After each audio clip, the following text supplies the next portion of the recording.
Welcome back to my channel the best study one. आज 10th class का math subject हुआ exam में और आज हम आंसर की आपका दे रहे हैं टर्म 1 का मैथ सब्जेक्ट का। तो फटाफट स्टूडेंट्स उठाइए अपना क्वेश्चन पेपर जिसमें आप टिक लगाए हैं और मिलाइए। चलिए कम ऑन।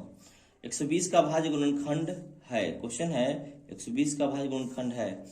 तो देखिएगा ऑप्शन दिया है 2 गुना 2 गुना 2 गुना 3 गुना 5 2 गुना 4 गुना 8 3 24 5 120 बिल्कुल सही है।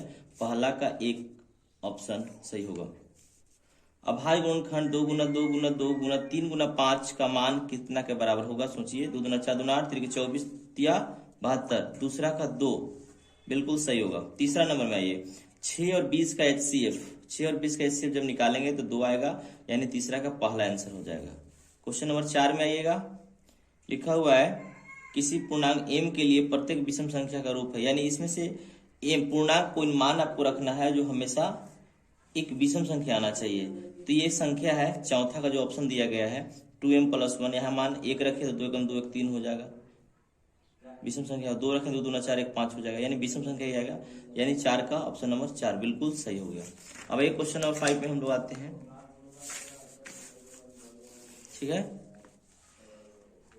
px का ग्राफ देखिए ऐसे, जो ग्राफ में शून्य की संख्या निकालना होता है जितना x अक्ष पर कटता है उतना ही हो जाता है। 1 2 3, यानी ऑप्शन नंबर 4 बिल्कुल सही है। 5 का 4 होगा। क्वेश्चन नंबर 6 में देखिए x² - 3 का शून्यक होगा। तो x² - 3 का शून्यक है तो अगर इधर x बराबर लिखेंगे तो आप 3 हो जाएगा। x को अगर मान निकालेंगे तो ±√3 होगा, यानी कि क्वेश्चन नंबर 6 का ऑप्शन नंबर 3 बिल्कुल सही है। नेक्स्ट क्वेश्चन है एक द्विघात बहुपद जिसके शून्यक का योग और गुणनफल क्रमशः -3 + 2 दिया है। आप जानते हैं बहुपद का शून्यक का फॉर्मूला हो जाता है x² - अल्फा प्लस बीटा गुना x प्लस अल्फा गुना बीटा। फिर से मैं दोहरा दूं, x² - अल्फा प्लस बीटा गुना x प्लस अल्फा गुना बीटा। यदि ये दिया हुआ योगफल में -3 तो यहाँ हो जाएगा x² माइनस, यहाँ ऑलरेडी है माइनस ही माइनस में +3x और +2 हो जाएगा, यानी कि x² + 3x + 2, यानी ऑप्शन आपको दिया हुआ 1 में 7 का 1 हो जाएगा आंसर आपका। क्वेश्चन नंबर 8 में ये a1/a2 equal b1/b2 not equal c1/c2 है, तो आपको बताना है कौन सा हल होता है। तो पहला बराबर है, दूसरा बराबर नहीं है। अब पहला अगर नॉट इक्वल हो जाता तो अद्वितीय हल हो जाता था, तीनों बराबर हो जाता तो अपरिमित स्वयं अनेक हल हो जाता है। और यहाँ है पहला बराबर दूसरा बराबर नहीं है तो हो जाता है कोई हल नहीं, समानांतर रेखा जाती है। यानी 8 का 1 नंबर ऑप्शन बिल्कुल सही है। नेक्स्ट क्वेश्चन में आइए।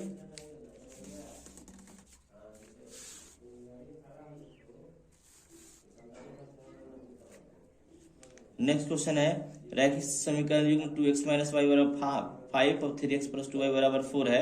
तो बताना है कौन सा इसमें मान सही है। देखिए x का मान रखिए और y का मान समीकरण में रखिए। अगर जिसको जो संतुष्ट कर देता है समीकरण जो भी मान संतुष्ट कर देता है वो आंसर हो जाएगा आपका। तो यहाँ से ऑप्शन चेक कर लीजिए। x का मान 2 रखिए, y का मान -1। 2 दूना 4 में से 1 कम करिए, -1 माइनस माइनस प्लस हो गया। 2 दूना 4 में 1 जोड़ दीजिए, हो गया आपका 5। बिल्कुल सही। तो ठीक है, इसमें देखिए अब 3 दूना 6, y का वैल्यू 3 दूना 6 प्लस 2 गुना -1 गई तो 6 में से 2 खर्च 4 हो जाएगा, यानी ऑप्शन नंबर 1 बिल्कुल सही है। 9 का 1 नंबर। नेक्स्ट है कि रैखिक समीकरण युग्म जिसका हल होता है कहलाता है। यदि हल होता है तो संगत कहलाता है, हल नहीं होता तो असंगत कहलाता है। हल पूछ रहा है तो संगत होगा। 10 का 1 नंबर ऑप्शन बिल्कुल सही है। नेक्स्ट क्वेश्चन है 3x + 2y = 5 2x - 3y = 7 कितने हल होंगे? तो ये बताना है कि देखिएगा a1/a2 यानी 3/2, a1/a2 यानी 3/2, और इधर दिया हुआ आपको b1/b2 हो जाएगा आपका कितना, यहाँ पर 2/-3। तो देखिए दोनों आपस में बराबर नहीं है, नॉट इक्वल है, अर्थात अद्वितीय हल होगा। 1 नंबर ऑप्शन सही है। 11 का 1 हो जाएगा। 12 में आइए 2x + y - 6 = 0 2x - ky - 2 = 0। अद्वितीय हल होने के लिए k का मान निकालिए। देखिए आप जानते हैं कि अद्वितीय हल होने के लिए a1/a2 नॉट इक्वल b1/b2 होना चाहिए। तो क्वेश्चन में है k का मान आपको इसके आधार पर निकालना है कि नॉट इक्वल होना चाहिए एक तरह से क्वेश्चन के हिसाब से। तो a1 का वैल्यू बताइए कितना दिया है 2, और a2 का वैल्यू कितना दिया है यहाँ पर 2, नॉट इक्वल हो जाएगा। b1 का वैल्यू हो जाएगा आपके पास, देखिए y का पहले को 1 कहते हैं, b1 कहते हैं, इसमें हो गया आपको -3।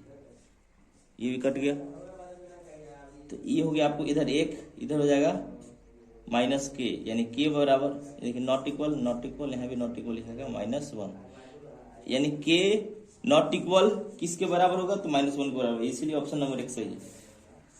यदि रैखिक समीकरण का युग्म असंगत है तो आलेख की रेखाएं होंगी। असंगत का मतलब हो गया कि कोई हल नहीं, कोई हल नहीं किसका होता है, समानांतर का।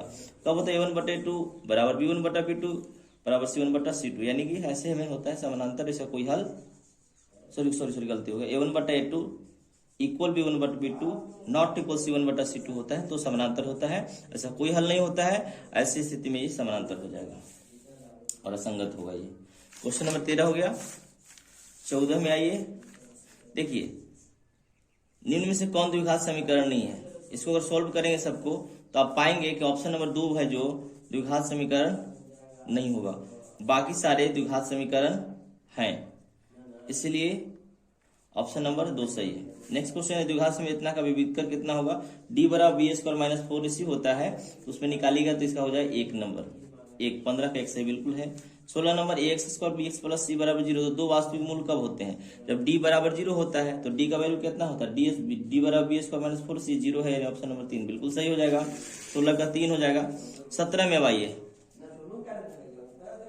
2x² - 5x + 3 बराबर 0 है, तो बताना है d का मान क्या होगा। अब इसको d का मान निकालिएगा तो 0 से बड़ा आता है कि छोटा आता है, अगर बड़ा आता है तो वास्तविक असमान यानी भिन्न हल होगा, बराबर होता है तो वास्तविक समान हल हो जाएगा, छोटा होता कोई हल नहीं होगा।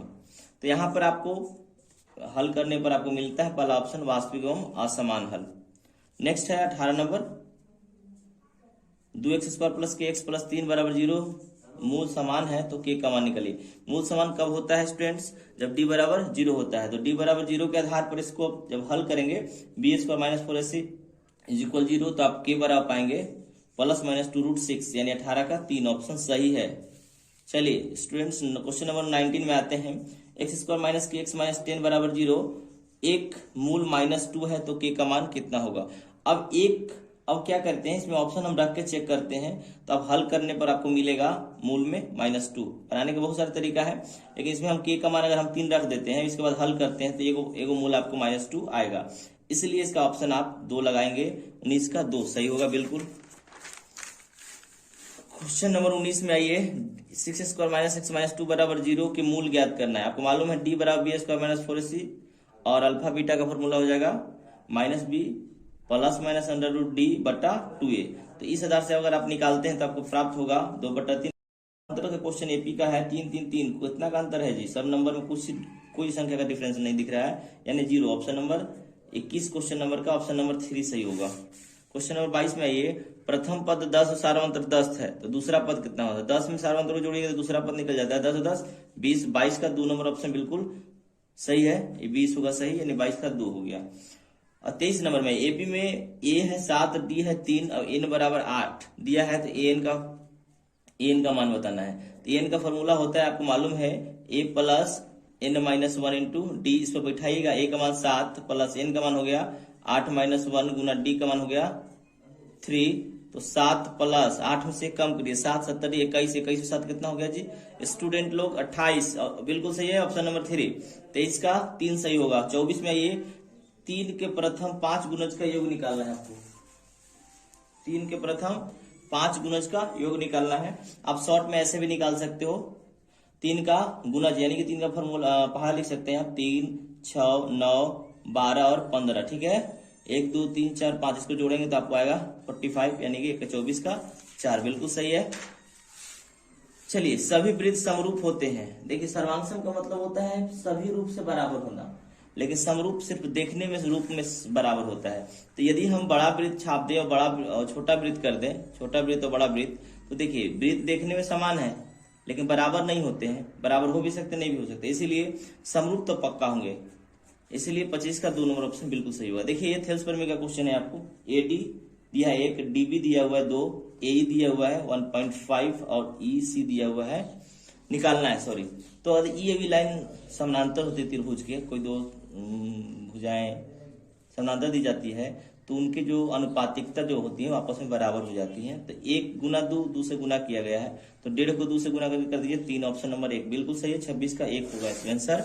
27 में आइए स्टूडेंट्स, देखिएगा ABC और त्रिभुज QRP आपस में बराबर है, तो पता करना है किस सॉरी समरूप है किस कसौटी के आधार पर। देखिए 2 यहाँ है 4, तो 2 दूना 4, यानी कि AB जो है उसका QR के समानुपातिक भुजा बैठ रहा है। 3 का 6 ये बने, यानी कि AC का PQ हो जा रहा है, BC का हो जाता है PR। इस तरह से भुजा के आधार पर होता है, इसीलिए SSS के नियम से समरूप हो जाएंगे। 27 का ऑप्शन नंबर B2 बिल्कुल सही है। 28 में आ जाइए स्टूडेंट्स, देखिए लिखा हुआ ABC त्रिभुज DF में A बराबर D दिया है, B बराबर E दिया है, C बराबर E दिया है। तो देखिए A बराबर D है, तो देखिए चेक कीजिए A और D ये दोनों ऑप्शन खत्म हो गए, ये दोनों मिले A और D है। B के देखिएगा B और F यानी ऑप्शन नंबर 3 सही है। 28 का 3 सही है स्टूडेंट्स। नेक्स्ट क्वेश्चन में आइए 29 नंबर।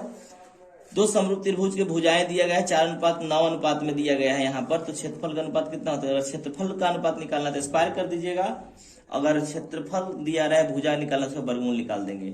यहाँ 4 और 9 का स्क्वायर निकाले तो 4 के 16, 9 9 21, 81 बिल्कुल सही। 29 का 4 नंबर सही होगा जी। नेक्स्ट क्वेश्चन है, कर्ण 13 दिया है, भुजा 1 भुजा 12 है, तो कोई भुजा निकालेगा तो पाइथागोरस प्रमेय में बैठेगा। तो 13 12 5 होता है, चूंकि 13 का स्क्वायर 169, 12 का स्क्वायर 144 और 5 का स्क्वायर 125, 144 और 25 जोड़े तो 169 हो जाएगा, यानी 13 के बराबर हो गया, यानी ऑप्शन नंबर 2 सही है। 30 का 2 सही बिल्कुल सही है स्टूडेंट्स। आइए कम ऑन। ABC में AB 6√3 है और AC 12 सेंटीमीटर का है, BC 6 सेंटीमीटर, तो B का मान बताए। पहले देखिए किस तरह का त्रिभुज आपको दिख रहा है, आपको पता चल जाएगा। देखिएगा ये 6√3 है, ये 12 है, यानी बड़ी भुजा तो कर्ण मान सकते हैं। कुछ देर के लिए समझ लीजिए, 12 का स्क्वायर 144 हुआ, और देखिए 6√3 का स्क्वायर करेंगे तो कितना होगा? 6 6 36 गुना 3 यानी 76, 18 3 3 9 10 यानी 108 और 76 6 6 36 जोड़ दीजिए उसमें 8 14 10 3 14। देखिए 144 मैंने कर्ण का स्क्वायर जो हुआ, बाकी दो भुजा के स्क्वायर के योग के बराबर है, अर्थात ऐसा गुण समकोण त्रिभुज में होता है। इसका मतलब एक कोण जो है वो वाला 90 डिग्री है। इसलिए 31 का B नंबर 2 नंबर ऑप्शन बिल्कुल सही है। वृत्त की सबसे बड़ी जीवा, बिल्कुल इंपॉर्टेंट क्वेश्चन है, बहुत आसान है। वृत्त की सबसे बड़ी जीवा आपको व्यास कहलाती है, बिल्कुल सही। 32 का 3 नंबर। आइए दिया है कि स्पर्श रेखा की लंबाई 24 सेंटीमीटर और केंद्र से P की दूरी 25 सेंटीमीटर। केंद्र से देखिए इस तरह का क्वेश्चन है, सपोज कि ये वृत्त है, सेंटर हो गया, केंद्र से यहाँ पर 25 सेंटीमीटर की दूरी पर है और इस तरह से स्पर्श रेखा जाएगी, तो ये 25 हो जाएगा कर्ण, तो ये हो जाएगा आपका आधार, ये हो जाएगा लंब एक तरह से, ठीक है, क्योंकि 90 डिग्री कोण बनाती है ना स्पर्श रेखा स्पर्श बिंदु पर। तो ये 25 हो गया, ये आपका 24 हो गया, तो पाइथागोरस प्रमेय से निकालते हैं तो इसकी बीच की जो त्रिज्या हो जाएगी वो हो जाएगी आपका 7 सेंटीमीटर, बिल्कुल सही है।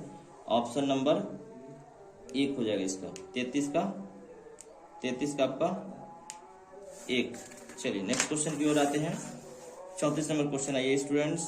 एक वृत्त की स्पर्श रेखाएं कितनी हो सकती है? एक वृत्त का प्रतिबिंब अनेक स्पर्श रेखा होती है। 34 का 4 नंबर बिल्कुल सही है। 35 में आइएगा, ओपी कितना है देखिएगा, ओपी दिया हुआ है आपको 5 सेंटीमीटर और पीए दिया हुआ है आपको 3 सेंटीमीटर। तो आपको पाइथागोरस प्रमेय का थ्योरम नियम है कि 5 3 है तो एगो 4 ऑलरेडी होगा, यानी कि वो 4 सेंटीमीटर अर्थात 35 का 2 सेंटीमीटर है, ठीक है। नेक्स्ट क्वेश्चन में आइए, क्वेश्चन नंबर 36 देखिएगा। आर त्रिज्याखंड का क्षेत्रफल डायरेक्ट होता है थीटा बदलते 4 गुना पाई स्क्वायर, यानी 36 का 2 नंबर बिल्कुल स्टूडेंट सही है। कम ऑन आ जाइए, मिलाइए फटाफट।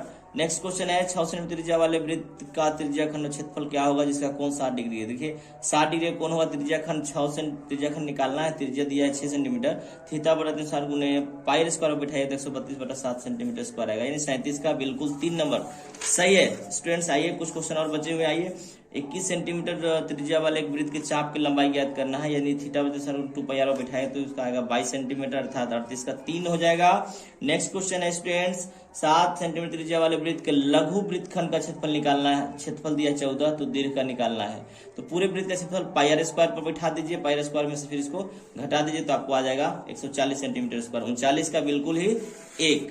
अब ये नेक्स्ट क्वेश्चन लास्ट क्वेश्चन है। छतरी के 8 ताने हैं, बराबर दूरी पर लगे हुए हैं, छतरी के एक कपाट पर वृत्त बनते हुए 2 क्रमागत तानों के बीच की दूरी ज्ञात करना। देखिए ध्यान से इसको समझिएगा।